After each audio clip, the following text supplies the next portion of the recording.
ng mga biktima. Yun lang yung, kung ano yung nalalaman natin lahat sa publiko, yun lang din yung maibigay ko sa inyo na information. Yung iba pa ay kailangan tanungin at sagutin na ni Attorney Nicholas Kaufman. Ma'am, any update dun sa oath-taking ni FPRRD? Or any case, ma'am, before ba ng June 30 possible na ma-release na si FPRRD? Nakikita niyo pa yung possibility na ganun, ma'am? June 30? Apo. Wala kasing binigay na timeline. Walang binigay na timeline yung lawyer. Pero lagi niyang sinasabi, we are hoping that it will be granted the soonest possible time. Yan yung lagi niyang sagot kapag tinatanong siya about interim release. Doon sa oath-taking, hindi ko alam kung ano yung discussions niya. Iba din ang mga abogado ni dating Pangulong Duterte sa oath-taking niya.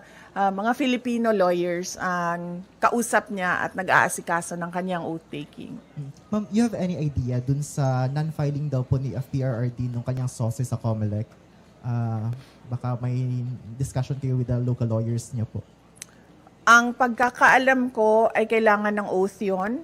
At hindi sila ata makapag-file kasi walang oath. So ang ginawa ng lawyer ni dating Pangulong Duterte ay nagrepresenta siya para kay dating Pangulong Duterte doon sa COMELEC. Last two questions. Sige, ma'am. VP, good afternoon po.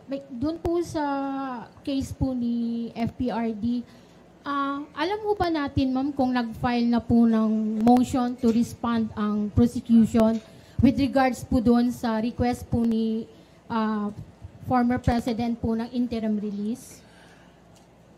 Alam ko po ba, ma'am? Hindi ko po alam, ma'am, kung sumagot na po ang prosecution, no? Pero sigurado po ako malalaman natin yung sagot ng prosecution dahil public po yung filing ng request at sigurado po public din yung sagot ng prosecutors. Follow up po, ano po ang reaction po natin doon po sa request po ni FPRD with regards to the interim release?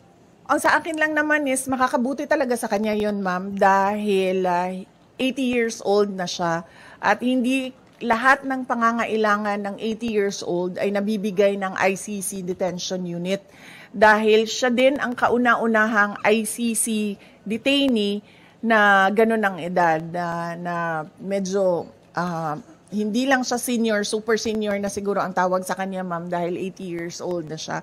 So, mas maigi siguro na meron siyang interim release wherein meron din siyang available na mga nurses and caregivers na mag-assist sa kanya. Last question po, Ma'am BP. Meron ho kasi lumabas na parang statement o balita quoting FPRD na parang hindi siya interesado dun sa oath-taking o yung gagampanan yung kanyang role bilang mayor ng ano. Nag-react po si Attorney Conti, sinabi po niya hindi daw po siya naniniwala na hindi interesado si Pangulong Duterte na umupo bilang. Ano po ang masasabi po natin dyan, ma'am, sa comment ni Attorney Conti? Ang Conti malapit na sa Castro, no? Papunta na siya doon. Magkamali ka lang ng spelling, Castro na yung Conti na yan. Hindi ko alam, ma'am, bakit hindi siya naniniwala. Pero kasi hanggang ngayon wala pang oath si dating Pangulong Duterte, no? So hindi pa namin alam dito sa Davao City kung mag-oath ba ang pinili namin na mayor ng Davao City. So on that note, yun lang ang pinagbabasehan namin. Sa ngayon, hindi siya uupo kasi wala pa siyang oath. Antayin natin siguro until June 30 kung may oath o wala si dating Pangulong Duterte. Next question, Ms. Ruth. Okay, thank you, sir. VP, nagkausap na ba kayo ni Attorney Guanzon? Kasi parang sa mga post kasi niya, she's very willing to act as your spokesperson. Yes, oo. Nag-comment na rin ako na nagpapasalamat ako sa pagtulong at suporta ni Attorney Rowena Guanzon. Pero sa ngayon kasi kung napansin niyo, walang spokesperson ang Office of the Vice President o kahit ako man. Kaya hindi ko rin masagot yung tanong about sa spokesperson dahil matagal na kami walang spokesperson at hindi na papag-usapan sa Office of the Vice President ang magkaroon ng spokesperson. Thank you, ma'am. Second po, si Mayor Baste, inappoint siya as president ng PDP Laban. Napag-usapan ba sa family, VP? Hindi. Ngayon ko lang, actually kanina pagbigay sa akin ni JC ng information, doon ko lang nalaman no, na inappoint siya as acting president ng PDP Laban. At hindi kasi ako member din hanggang ngayon ng PDP Laban, kaya hindi ako makakomment kung ano yung desisyon ng partido with regard to their internal matters. Are you expecting, upon Baste's assumption as acting president ng PDP, are you expecting that she will invite you as part of the PDP? Matagal na ako in-invite, ma'am, sa PDP na nandito pa si dating Pangulong Rodrigo Duterte. Last year, July, nung nag-resign ako sa Department of Education, inibita na ako ni dating Pangulong Duterte. At sinabi ko sa kanya na pag-iisipan ko, pero hanggang ngayon, wala pa akong decision, ma'am. Mainly because, nakita niyo naman yung nangyari sa akin, ma'am, di ba, no? So, parang ayaw ko nakausap yung mga politiko. Lalong-lalo na pag magkasama kami sa isang grupo. So, wala naman, I have nothing against everyone. In general lang sa akin.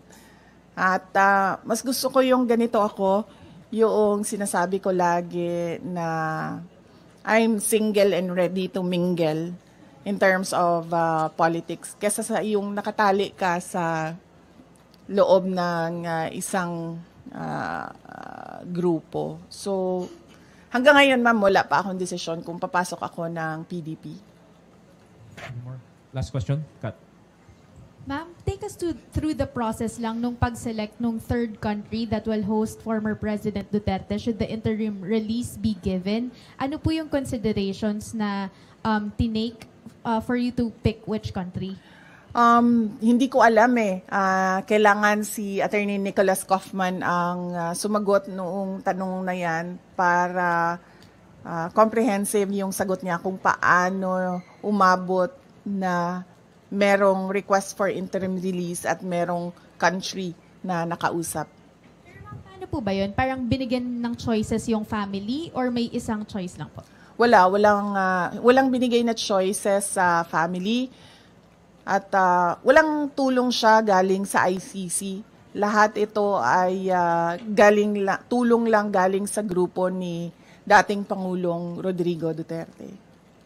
Okay, thank you, ma'am. Thank you. So, yes. So, wag na kayo gumalaw. Oo, kasi maganda na yung ano niyo. Ako na lang.